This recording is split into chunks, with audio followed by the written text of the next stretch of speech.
آج کل protector N او Cs کے حوالے سے کافی باتیں سامنے آ رہی ہیں.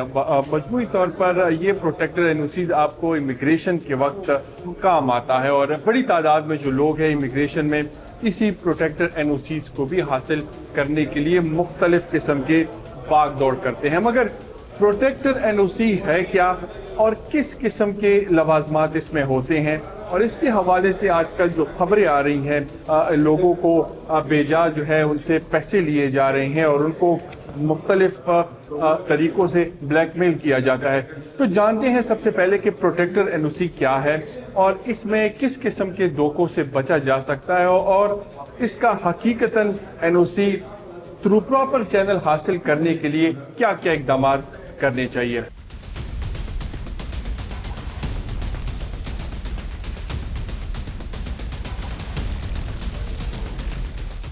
یہ بتائیں کہ پروٹیکٹر این او سی ہے کیا اور اس کا کام کیا ہوتا ہے؟ ہاں، پروٹیکٹر بیسکلی ورک ویزا جب آپ کو مل جاتا ہے یا کسی امیگرانٹس کو ورک ویزا مل جاتا ہے تو اس کو پروٹیکٹ کرنے کے لیے یہ بیسکلی گارنٹی ہوتی ہے، انشورنس ہوتا ہے گورنمنٹ آف پاکستان کے سائڈ سے کہ ہاں آپ کا جو ورک ایگریمنٹ ہے اس کو ہم پروٹیکٹ کریں گے.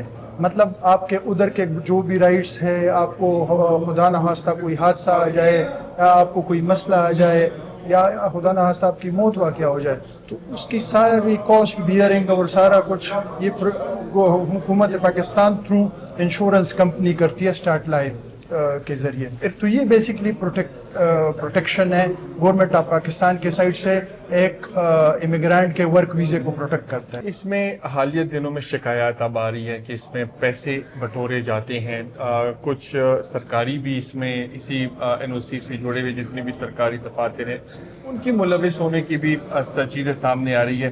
تو یہ کس طرح ہوتا ہے اور اس میں بلیک میلنگ کا جو ٹیکٹک ہے یہ کس طرح استعمال ہوتا ہے؟ جو عام سادہ لوگ شہریوں کو بلیک میلنگ کے ذریعے ان سے پیسے بٹورے جاتے ہیں، یہ ٹیکٹک کیا ہے اور کس طرح ان کو اس طرح بلیک میل کیا جا سکتا ہے؟ اصل میں یہ پروٹیکٹر بیسکلی امیگریشن سے پہلے لاسٹ اسٹیپ ہے ورک ویزے کا. پہلے بندے کو باہر ورک ویزا لینا پڑتا ہے، پھر وہ ورک ویزا جب لگ جائے تو اس کے بعد اس کی پروٹیکشن ہے، پھر وہ جا کے ایئرپورٹ پہ امیگریشن کرے گا.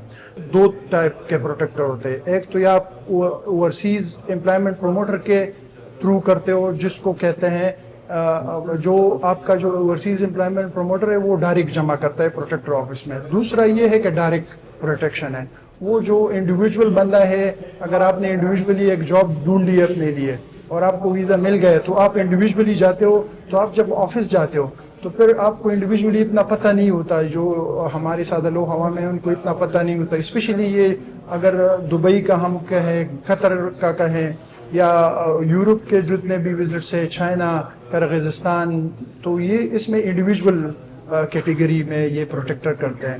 تو جب آپ اندر چلے جاتے ہو آفس میں تو اندر آفس میں آپ کو جو آپ کا ریٹیپزم ہے ہمارے جو پروٹیکٹر آفس کا، تو آپ کو ڈاکومنٹ میں اتنا پنسا دیا جاتا ہے کہ ہاں پولیس کلیئرنس لے کے آؤ.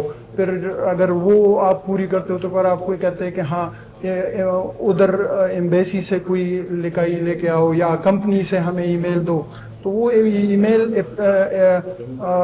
پریکٹیکلی امپاسبل ہوتا ہے نا، کیونکہ جو ایمبیسیز ہے اس ملک کی یا پاکستان کی ایمبیسی اس ملک میں، تو وہ ہارڈلی انڈیویجول کو رپلائی کرتی ہے.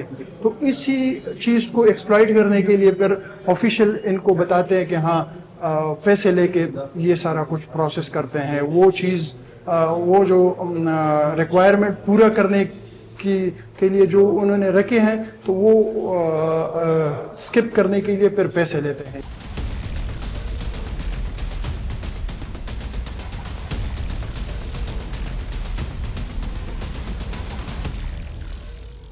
اس میں 3-4 قسم کے ایجنٹ ہیں. ایک اور ملک جو کنٹریز ہیں ان کی بھی 3-4 کیٹیگریز ہیں. جو قطر، دبئی اور سعودی عرب ہے اس کے لیے ان کا ریٹ علیحدہ ہے.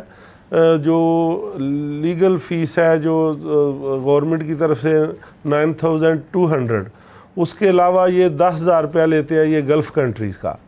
اس کے بعد اگر جاپان، سائپرس وغیرہ کا ورک ویزا وہ اس کو پروٹیکٹ کرانا ہو تو اس کا ان کا ریٹ 25 سے 30,000 روپے ہے. اور اسی طرح اگر کرغستان اور یہ جو ہے رومانیہ وغیرہ کا اگر ورک پرمٹ ہو تو اس کے لیے یہ 60,000 روپے لیتے ہیں، اس میں سے 5-10 ہزار روپے ایجنٹ رکھتے ہیں، باقی 50,000 روپے جو ہے نا ان کا ریٹ تھا پروٹیکٹر آفس کے جو افسران اور عملہ تھا، اور یہ کام گزشتہ 3-4-5 سال سے ہو رہا ہے۔